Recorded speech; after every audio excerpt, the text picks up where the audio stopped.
Hi, JP. Thanks so much for the great post that you provided us on abnormality and psychopathology this week. I thought you did an excellent job laying out all of your details. You had great references, and I thought you just did a really great job. It was very thorough, and I really appreciated the information you provided. I really liked how you began your post talking about Genesis 1 and tying that into abnormality and who we are as humans and God's creation. And I thought it really resonated with me that the idea that God is continually creating, that the creation story itself is not over. And that as an individual gives me a lot of hope, but it also gives me a lot of hope as a therapist as well, that creation is not over, and that healing and restoration and resurrection life is continuously going on and will be going on.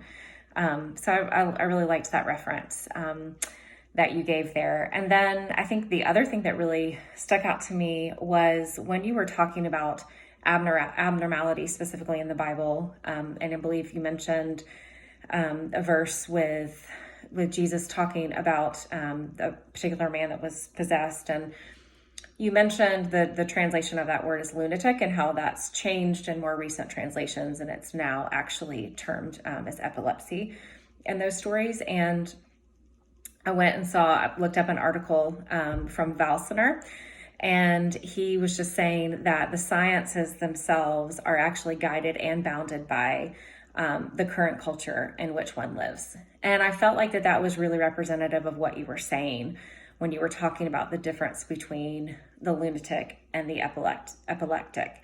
And I think for me, what that made me just sort of realize is the constant need for us to be aware of where we are in our culture, where we are in the time period in which we live, and the way in which we address mental illness, the way in which we address our clients, that there's some humility there, and that things very well may evolve and adapt and change in 20 to 50 years. We may not be using those terms or doing treatment in that same sort of way that we are now, for example. So I think just really that process of understanding that that science and how we relate to our clients is very it's very culture bound, and that humility with that just has helped me to kind of realize that we need to draw from science. We also need to draw from scripture and from other religious things of importance, and when we need to be able to pull all those disciplines together, but to do so in a way that really embodies a posture of humility as we continue to learn and grow and evolve ourselves. So thanks so much for your great post, and I really look forward to interacting with you again soon. Bye.